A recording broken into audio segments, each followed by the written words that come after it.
chercher ces personnes formées pour nos enfants. Immigrer par le travail est la voie la plus sûre, la plus rapide et la moins coûteuse ou alors la moins onéreuse. Il existe plusieurs sites d'offres d'emploi au Canada, plusieurs entreprises canadiennes qui recrutent, mais toutes ne recrutent pas à l'international. Vous êtes nombreux à m'avoir demandé comment est-ce que j'ai fait pour trouver les bonnes entreprises. Dans cette vidéo exclusive, je me propose de te faire une liste des meilleurs sites internet pour trouver l'emploi au Canada depuis l'étranger. À la fin, en bonus, je te présente le top 5 des meilleures entreprises qui recrutent les informaticiens à l'extérieur pour le Canada. Le site internet que j'ai utilisé ainsi que l'entreprise qui m'a recruté en tant que développeur.net seront dans ces fameuses listes. Alors, si tout ça t'intéresse, tu es au bon endroit, regarde cette vidéo jusqu'à la fin, tu ne seras certainement pas déçu. 3,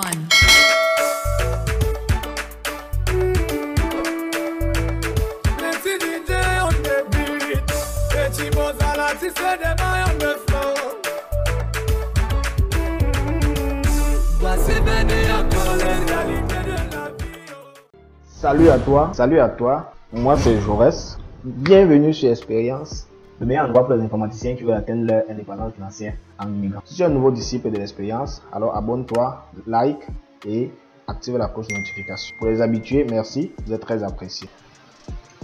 On commence. Pour commencer à lister les différents sites internet, il faut comprendre que la procédure de recrutement sur chacun de ces sites est quasiment la même. C'est-à-dire quoi? Ça veut dire que soit c'est un site où on a généralement des événements de recrutement, les entreprises attendent une certaine période et s'engagent pour aller recruter à l'international, ou alors il s'agit plutôt d'un site sur lequel les entreprises peuvent de façon ponctuelle déclencher un recrutement. C'est-à-dire qu'une entreprise a un besoin actuellement d'un développeur .NET, alors l'entreprise va créer une offre d'emploi pour un développeur .NET spontanément.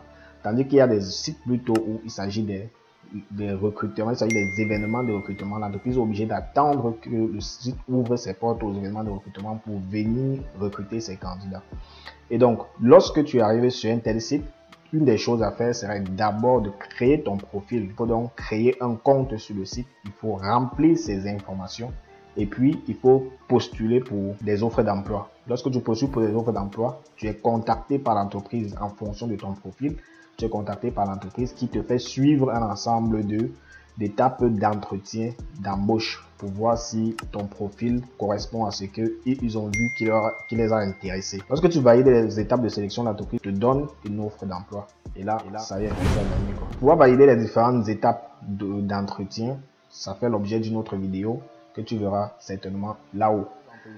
Et puis, c'est Talent Montréal. Talent Montréal, c'est un site d'offres d'emploi pour informaticiens et j'en passe. Nous allons retourner vers l'ordinateur pour pouvoir avoir un peu plus de détails. Là, on est sur le premier site. On est sur Talent Montréal. Et donc là, tu vois les différentes offres d'emploi. Ici, je me suis déjà connecté avec mon nom d'utilisateur. Si on part donc sur mon profil, lorsque tu te connectes, lorsque tu as créé un profil et que tu te connectes, tu dois remplir toutes les sections. Tu dois remplir notamment le poste que tu es en train de vouloir avoir. Dans le cas précis ici, j'ai mis que je cherche un poste de programmeur ou programmeuse développeuse média interactif. Donc tu dois choisir les postes que tu es en train de vouloir avoir.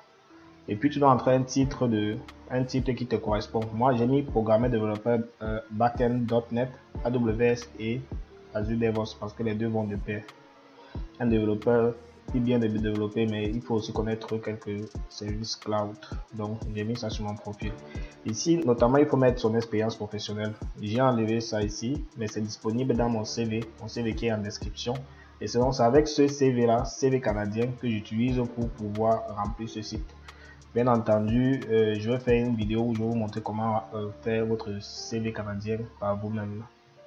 Donc ici, il faut entrer les formations. J'ai également enlevé les formations pour le besoin de la vidéo, mais c'est disponible dans mon CV comme je suis en train de dire. Les certifications, pareil. Bon, ce que j'ai voulu laisser ici pour que vous voyez un peu comment est-ce que ça s'est rempli. Par exemple, j'ai mis C++. Je connais le C++ depuis déjà entre 5 et 10 ans. Donc pour chaque langage de programmation que tu vas entrer, pour chaque compétence, tu dois entrer ici le nombre d'années. Le nombre d'années que tu as déjà exercé dans la profession. S'il y a un nom différent en français et en anglais, tu dois entrer dans le nom à la fois en français et en anglais de la technologie en question. Donc vous voyez que ici j'ai rempli plusieurs de mes informations, toutes les technologies que je maîtrise. On va aller plus bas. Je peux me rendre compte que peut-être ça ne suffit pas et qu'il y a une nouvelle compétence que j'ai créée entre temps. Je vais juste cliquer sur ajouter et puis remplir les informations de cette nouvelle compétence. Donc au niveau de la langue, il faut entrer dans les langues. Quel est ton niveau sur le français? Tu choisis ce que tu veux. Moi j'ai mis langue maternelle pour dire que je maîtrise bien tout. Mais si tu es par exemple un anglophone et que tu as passé des tests de certification, tu vas entrer ton niveau, le niveau qui correspond ici. Pareil pour l'anglais. Tu dois entrer un niveau d'anglais pour que les recruteurs puissent avoir une sorte d'approximation de ton profil. Ici, par exemple, on a demandé de mettre des pièces jointes. Dans les pièces jointes, il faut toujours mettre des pièces jointes. Si tu as rempli certains documents en relief avec ta procédure d'immigration, il faut les mettre ici pour aider les recruteurs. Moi, j'ai mis par exemple ici mon équivalent de diplôme. Ça permet aux recruteurs de savoir quel niveau d'études j'ai. J'ai mis également mon relevé de baccalauréat, mon relevé du probatoire. C'est pas obligatoire, hein. C'est juste comme ça. Mon diplôme de Polytechnique, je l'ai mis également là. Mon CV, je mets également ici mon CV, voilà, parce qu'on ne sait jamais, l'entreprise peut vouloir extraire ça. Il y a des informations que je peux mettre dans le CV et que je ne mets pas ici, ça dépend. J'ai mis également mon passeport pour montrer à l'entreprise que j'ai déjà certains documents disponibles en fait. Voilà, je ne parle pas des erreurs. Ici, il faut entrer tes informations par rapport à ta localisation. Il faut mettre tes informations exactes. Il ne faut pas mentir ici. Il faut dire exactement où est-ce que tu te trouves. Donc, dans le cas ici, j'avais rempli Douala parce que j'étais à Douala au moment où j'étais en train de suivre. Donc, ici, là, tu dois prendre exactement. J'explore les différentes options en fonction de ma situation. Donc, il faut dire que tu es ouvert. Et puis ici, si tu as un site internet où tu mets tes informations, ça veut dire que ton CV, les informations de ton CV sont disponibles également sur un site internet. C'est ton nom, c'est ton le fond. Ils mettent les informations sur une page, on appelle ça un portfolio. Tu dois entrer ici le lien de ton portfolio. Moi, je ne l'avais pas mis, je ne l'avais pas. Donc ici, il faut mettre également le lien vers ton LinkedIn, c'est très important. Beaucoup d'entreprises partent regarder le profil LinkedIn des candidats. Et donc, je rappelle ici donc que ton profil LinkedIn doit être exactement à l'image de ton CV. Et ici, là, vous voyez que toutes les informations qu'on remplit ici sont les informations qui se retrouvent dans le CV. Voilà. Une fois que tu as fait ça, tu dois aller maintenant prendre une offre d'emploi et postuler sur l'offre d'emploi en question. Tu choisis une offre d'emploi, tu cliques sur postuler, c'est facile. Donc, le plus difficile ici, c'est cette étape où il faut remplir plus de détails. Le site internet qui se retrouve en deuxième position, c'est Québec en tête. Voilà donc regarder aussi un peu le site. Ok, le prochain site c'est Québec en tête. La procédure est la même que pour Journée Québec. On va pas prendre tout le temps ici pour remplir uniquement le site. Vous allez le faire vous-même. Tu crées un profil et tu suis la même chose. Une fois que tu as créé un profil, tu peux postuler aux offres d'emploi. Donc c'est pareil. Donc vous avez les différentes offres ici, les catégories d'offres. Tu peux choisir ici que tu veux une offre de plongeur. Les plongeurs ici, c'est ceux qui veulent faire le nettoyage, les serveuses et tout.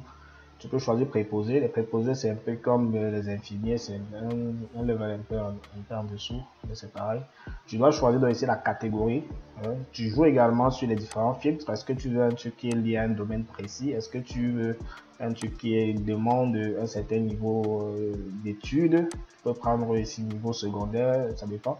Est-ce que tu veux un niveau junior, une expérience junior, un travail qui recherche une expérience au niveau junior? Moi, je conseille beaucoup ça pour ceux qui veulent arriver. C'est important parce que les critères de sélection sont assez coriaces. Et si vous n'avez pas le niveau, je vous conseille cela. Le site internet qui se retrouve tout simplement en troisième position, c'est LinkedIn. LinkedIn, je t'invite à voir la vidéo où je te décris comment utiliser LinkedIn pour décrocher un travail au Canada à coup sûr. J'ai une vidéo sur LinkedIn où j'explique ma stratégie de A à Z pour décrocher un travail à coup sûr sur LinkedIn.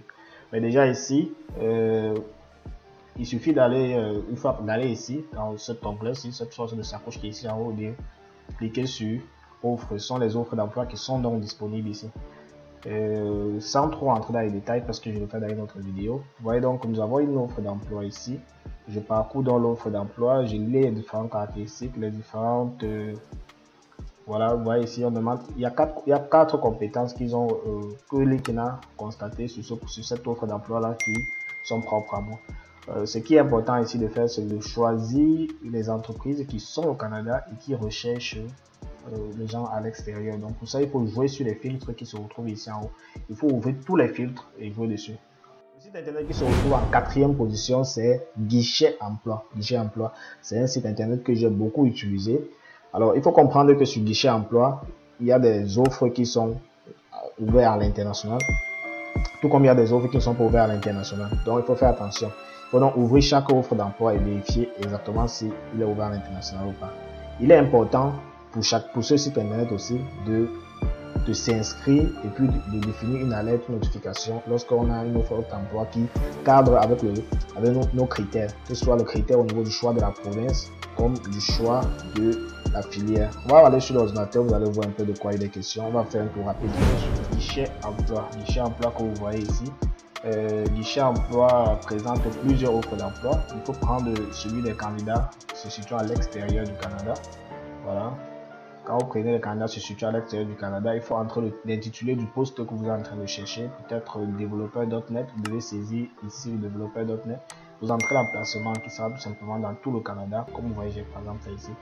Donc, je n'entre pas également dans les détails ici. La remarque que vous faites, c'est que sur guichet emploi, les offres d'emploi peuvent être à la fois des offres d'emploi canadiennes ou non. Et les employeurs, les différentes offres d'emploi que vous trouvez sur guichet emploi, il peut y avoir des offres malveillantes, des personnes malveillantes dessus. Donc, il faut faire attention. Tous les offres que vous trouvez sur guichet emploi ne sont pas forcément vérifiés. Tous les employeurs qui sont sur guichet emploi ne sont pas forcément vérifiés. Donc, il faut s'assurer ici de prendre les offres d'emploi des employeurs qui sont vérifiés et puis qui recrutent à l'extérieur. Si ça vous intéresse, vous me dites, il faudrait me dire. Le site internet qui entre en 5e position, c'est Journée Québec. C'est un site essentiellement pour les événements de recrutement, à la fois pour informaticiens, médecins ou infirmiers, et j'en passe. Le prochain site sur notre liste, c'est Journée Québec, que je vous invite également à parcourir, mais qui fait beaucoup plus dans les événements de recrutement. Dans les événements de recrutement, tout comme le Talent Montréal. Je vous invite à parcourir le site, le lien est en description. On place en 6e position, c'est Immigration Québec. Pareillement, en allant sur Québec, vous pourrez parcourir et trouver l'offre d'emploi qui vous correspond. Internet qui entre en 7e position, c'est Indeed. Il faut comprendre que tout comme sur guichet emploi, sur Indeed, il y a des offres d'emploi qui ne sont pas forcément à l'endroit des étrangers, qui ne sont pas forcément à l'endroit de ceux qui sont à l'extérieur du Canada. Sur Indeed, vous avez plusieurs offres d'emploi. Il faut jouer sur les sélections, sur les filtres de sélection comme tout à l'heure. Vous devez choisir les offres d'emploi qui sont au Canada. Vous voyez, donc il faut choisir d'entrer ici Canada, entrer l'intitulé du poste. Je peux entrer, c'est développeur.net par exemple. Je prends tout de mon cas, mais bon, ce sera à vous de prendre celui qui vous correspond. Si vous faites dans la sécurité informatique et j'en passe. Et puis ici, vous allez lire dans le descriptif du poste ce qu'on attend du candidat.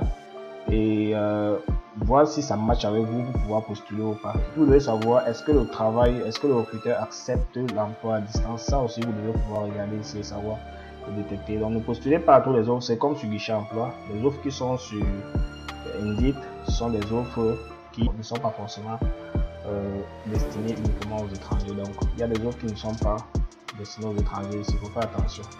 Nous la liste des 7 sites internet, les 7 meilleurs sites internet pour décrocher une offre d'emploi au Canada depuis l'étranger. Alors comme conseil ou stratégie que je vous préconise, c'est lorsqu'il s'agit d'un événement de recrutement, il ne faut pas postuler à plus de 3 offres d'emploi. Il faut donc prendre le temps de regarder les offres d'emploi qui vous correspondent le mieux.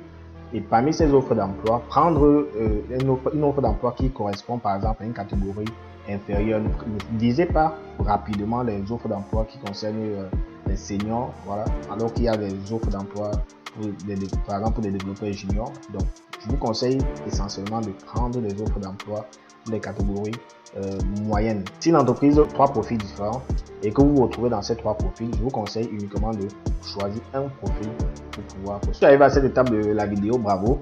Voici une liste spéciale des 5 meilleures entreprises qui recrutent massivement les informaticiens à l'extérieur. La première, c'est CGI, où ils ont l'habitude de demander une recommandation, mais si tu crois que ton profil est suffisamment intéressant et que tu es suffisamment bon, tu as besoin de recommandations, fais-le moi savoir. En 2e position, nous avons Fujitsu, qui recrute aussi beaucoup des informaticiens à l'extérieur. En 3e position, nous avons Cofomo. En 4e position, nous avons Levio. Et en 5e position, nous avons Aztec Canada. Maintenant que tu connais les différents sites internet et les différentes entreprises qui recrutent à l'extérieur, la question c'est, il faut comprendre qu'il est tout aussi important de bien préparer son dossier. Lorsque tu es compétent dans un domaine, c'est bien. c'est intéressant, c'est ce qu'on recherche, mais il est aussi important de ton côté de savoir préparer ton dossier, de savoir bien monter ton dossier. Et aussi, il est important de se préparer à bien gérer les entretiens d'embauche. Quelles sont les étapes des entretiens d'embauche? Quelles sont les questions récurrentes lors des entretiens d'embauche? Comment répondre?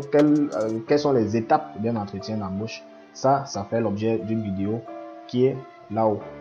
Et si tu as besoin d'un accompagnement précis sur comment préparer ton dossier ou alors comment valider les différentes étapes d'une offre d'emploi, alors écris-nous au mail qui est dans la description et nous allons pouvoir te suivre. Le secteur de l'informatique maintient sa position leader en matière de recrutement et de salaire. Quand tu es dans le domaine de l'informatique, c'est relativement facile. Mais dans le monde où je suis, le monde de la technologie, c'est vraiment un monde à part.